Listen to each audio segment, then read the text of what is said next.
A Theist's Guide to Converting Atheists. What would convince an atheist that a religion is true? In several years of debating atheism and theism, I have made an observation. Ask any believer what would convince him he was mistaken and persuade him to leave his religion and become an atheist, and if you get a response, it will almost always be, "Nothing. I have faith in my God."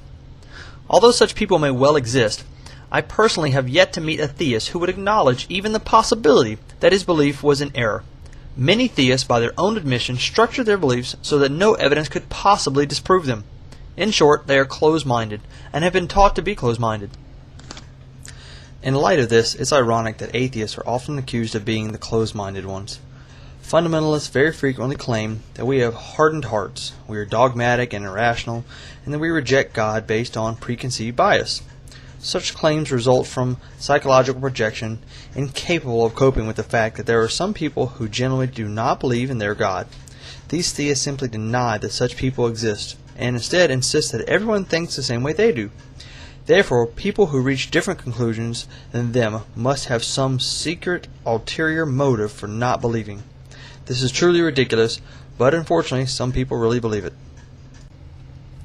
Thus, in the spirit of proving that the atheist's mind is not closed, I have assembled a list of what I would accept as proof that a given religion is true. Also included are things that I would accept as circumstantial evidence of a particular religion's truth, and things that would not be acceptable to me as proof of anything. While I do not claim to speak for all atheists, I would confidently say that any religion that could produce one of the things from the list would probably gain a great number of converts. To be fair, I invite all theists to respond by preparing a list of things that they would accept as proof that atheism is true. If any theist prepares such a list, please post it. The first category deals with things that would absolutely convince me of the truth of a particular religion. If shown any of these, I would convert on the spot. Verified, specific prophecies that could not have been contrived. If the Bible, for example, said, "On the first day of the first month in the year 2010, the pillars of the earth will shake, and a western part of the New World will be lost to the sea," and then, on January 1st, 2010, a tremendous earthquake sends California to the bottom of the Pacific Ocean, I would become a believer. No points are awarded under any of the following conditions. If the prophecy is vague, unclear, or garbled, like Nostradamus' ramblings, for example, it must be detailed, specific, and unambiguous in its prediction and wording. If the prophecy is trivial, anyone could predict that it will be cold next winter, or that this drought, or plague, or flood will eventually subside. The prophecy must predict something surprising, unlikely, or unique. If the prophecy is obviously contrived for other reasons, no official seer or court astrologer ever predicted that the king he worked for would be a brutal, evil tyrant who ruined the country. If the prophecy is self-fulfilling, i.e., if the mere fact that the prophecy exists could cause people to make it come true. The Jewish people returned to their homeland in Israel just as the Bible said they would. But this isn't a genuine prediction. They did it because the Bible said they would. The predicted event can't be one that people could stage. If the prophecy predicts an event that already happened, and the writing of the prophecy itself cannot be shown to have preceded the event. If the prophecy predicts an event that already happened, and the happening of that event can't be verified by independent evidence. For example, Christian apologists claim that Jesus fulfilled many Old Testament prophecies, but the authors of the New Testament obviously had access to those prophecies. What would have prevented them from writing their story to conform to them? The extra-biblical evidence for the existence of Jesus is so scanty that it is impossible to disprove such a proposal. And finally, if the prophecy is the lone success among 1,000 failures, anyone can throw prophecies against a wall until one sticks. The book or other source from which it comes must have at least a decently good record on other predictions. These conditions are reasonable, and are only what would be expected of a true prophet with a genuine gift. Scientific knowledge in holy books that was not available at the time. If the Bible, or any other religious text, contained some piece of knowledge that the people of the time couldn't possibly have known, but that is now known to be true, that would be highly convincing. A passage about the atomic theory of matter or the heliocentric solar system would be interesting, but not conclusive, since the Greeks proposed those ideas long ago, and that was independent of any claim to divine relation. A mention of the theory of evolution would have been impressive. A reference to the germ theory of disease or the laws of electromagnetism would also have been compelling. But what would be indisputable proof would be an explanation of a truly modern theory of physics, such as relativity or quantum mechanics. Not just something that the people of the time couldn't possibly have known, but something so counterintuitive that the odds against guessing at it correctly would be staggering. Just think, what if Jesus had said something like this: "My disciples, I say unto thee that energy is mass times the speed of light multiplied unto itself." Of course, the people of the time would have been baffled, but just imagine how many souls it would have saved today.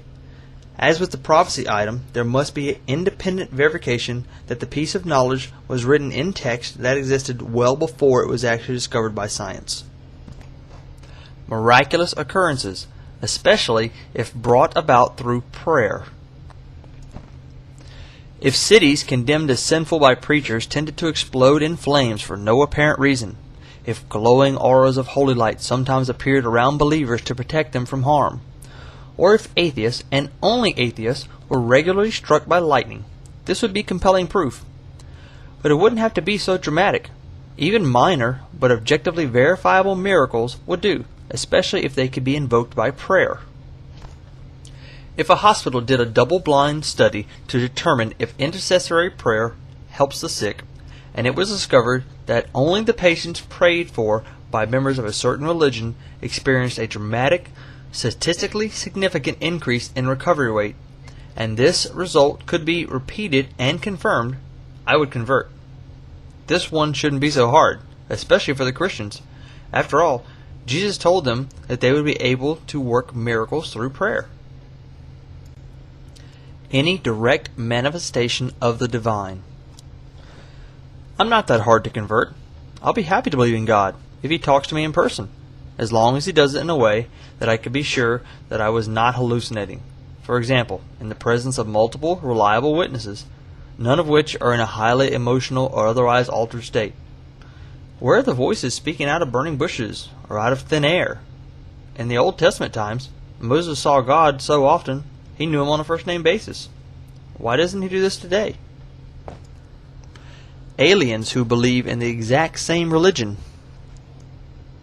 Although this one is just a bit off the wall, if humanity was to contact an extraterrestrial civilization, and if said extraterrestrials had a religion that was exactly like a religion on Earth, I would become a believer.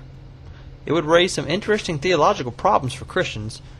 Does Jesus have to travel to every planet in the universe individually, dying and being resurrected on each one?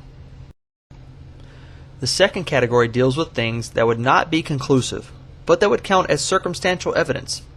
Show me one of these, and I might not convert right away, but I would be intrigued, and I would study more about that religion. A genuinely flawless and consistent holy book. True inerrancy is, so to speak, the holy grail of theism. Almost every religion claims their scripture is perfect, but none have actually met this exacting standard. I have yet to read a holy text entirely without error or self-contradiction. A book that was free of such problems would be circumstantial evidence in favor of the religion that possessed it, but not compelling, since this is still explicable as a result of purely human forces. A religion without internal disputes or factions.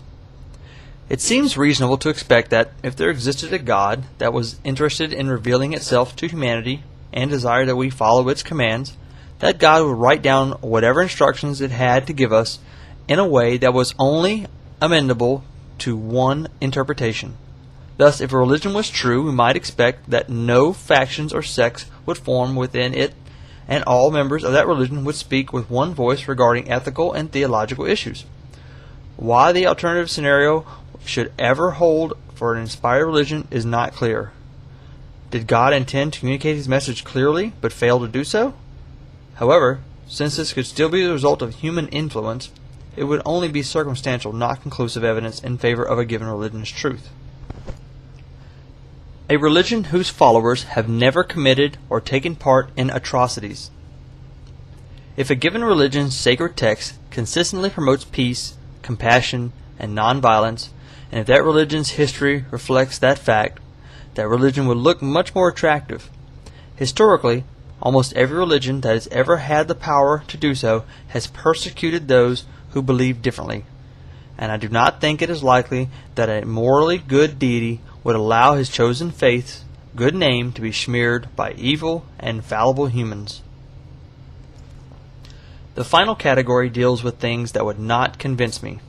None of the following would persuade me to rethink my position. To date, all the evidence I've ever seen presented for any religion falls into this category. Speaking in tongues or other pseudo-miracles. To convince me, a miracle would have to be genuine, verifiable, and represent a real and inexplicable divergence from the ordinary. Anything that can be explained by peer pressure, the power of suggestion, or the placebo effect does not count. Favorable coincidences or kind or courageous acts performed by human beings also do not meet this standard. This post clearly illuminates the difference. Biblical miracles aren't about accidents and people saying, "Whew, that was close." Biblical miracles are people raising their hands and telling something impossible to happen, and it happens. Seeing the Virgin Mary in a water stain or Mother Teresa in a piece of pastry is not impressive. And faith healing or people being slain in the spirit and toppling over owes more to showmanship and the placebo effect used on eager-to-please individuals that have been worked up into a highly excitable, suggestible state. Now, if faith healers could restore severed limbs, that would be convincing. People's conversion stories. I'm not interested in the testimonials of people who converted to a religion, not even if they used to be atheists. Everyone has moments of weakness in which emotion overrides logic. Instead of telling me how fast a religion is growing, how much of a difference it's made in people's lives, or how devoted its converts are, let those converts explain what logic and evidence persuaded them to join in the first place. If they can't do this, their stories are not going to affect me. Any subjective experience. Saying, "I know God exists because I can feel Him in my heart," or something similar will not affect me. Most arguments of this sort rest on the assumption that a person cannot have a completely convincing subjective experience and be mistaken regarding its cause. But a look at the diversity of world religions easily disproves this. Christians, Jews, Muslims, Hindus, Buddhists, members of all faiths claim to have had convincing subjective experiences of the truth of that faith. Obviously, they cannot all be right. Why should an atheist accept any one of these testimonies as more valid than the other?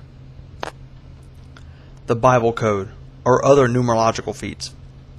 Using the same algorithms employed by the Bible Code numerologists, skeptics have been able to find assassinations and other historical events predicted in Moby Dick, War and Peace, and other works of fiction that do not claim any divine inspiration. So don't expect that to impress me. Creationism. I am thoroughly familiar with the pseudo-science practiced by advocates of scientific creationism or intelligent design. If you attempt to prove God's existence to me by listing the evidence for a young Earth, you will be disappointed. Study evolution before you try to disprove it. I hope this helps theists understand our position as atheists. I believe actions are more important than beliefs.